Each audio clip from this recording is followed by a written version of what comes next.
ഈ വീഡിയോ കാണുന്നത് മാക്സാൻഡറിൻ്റെ ക്രാങ്ക് കേസാണ്. ഇത് മാഗ്നസൈഡാണ്. അപ്പോൾ നമ്മൾ പ്രധാനമായിട്ട് ശ്രദ്ധിക്കേണ്ട കാര്യങ്ങളാണ് ഈ വീഡിയോയിൽ എനിക്കറിയാവുന്നത് ഞാൻ പറഞ്ഞുതരാൻ പോകുന്നത്. ഇതിൻ്റെ മേൽഭാഗത്താണ് ഇതിൻ്റെ ഇഞ്ചിൻ നമ്പർ വരുന്നത്. കൂടുതൽ ടൂ സ്ട്രോക്ക് വണ്ടികൾക്കും ഈ സിലിണ്ടറിൻ്റെ ഏകദേശം ഈ സൈഡിലായിട്ട്, അതായത് മാഗ്നറ്റ് സൈഡിൽ തന്നെയാണ് വരിക. ടൂ സ്ട്രോക്ക് എന്നല്ല, കൂടുതൽ വണ്ടികൾക്കും വരുന്നത് മാഗ്നറ്റ് സൈഡിലാണ് എഞ്ചിൻ നമ്പർ വരിക. പിന്നെ നമ്മൾ ഏറ്റവും കൂടുതൽ ശ്രദ്ധിക്കേണ്ട കേസ് ക്ലച്ച് സൈഡിൽ വരുന്ന കേസാണ് ക്രാങ്ക് കേസ്.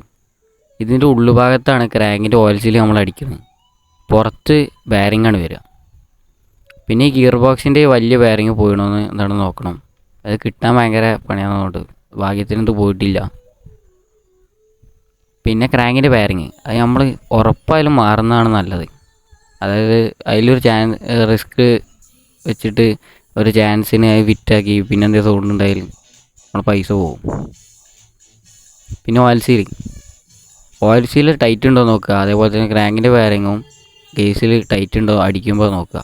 ചെറിയ പ്ലേ ഉണ്ടായി പോലും അത് സാരമില്ല പറഞ്ഞ് ഫിറ്റാക്കിയാൽ അത് സൗണ്ട് കൂടും, കേസ് ഒന്നായിട്ട് കൊട്ടാടും, കയ്യിൽ നിന്ന് പൈസയും പോവും, വണ്ടീൻ്റെ ഉള്ള വർക്കിങ്ങും മാറും. അപ്പോൾ ഇതൊക്കെ ശ്രദ്ധിക്കുക. അപ്പോൾ ബാക്കി വീഡിയോസ് പാർട്ടായിട്ട് ഞാൻ അപ്ലോഡ് ചെയ്യുന്നത്.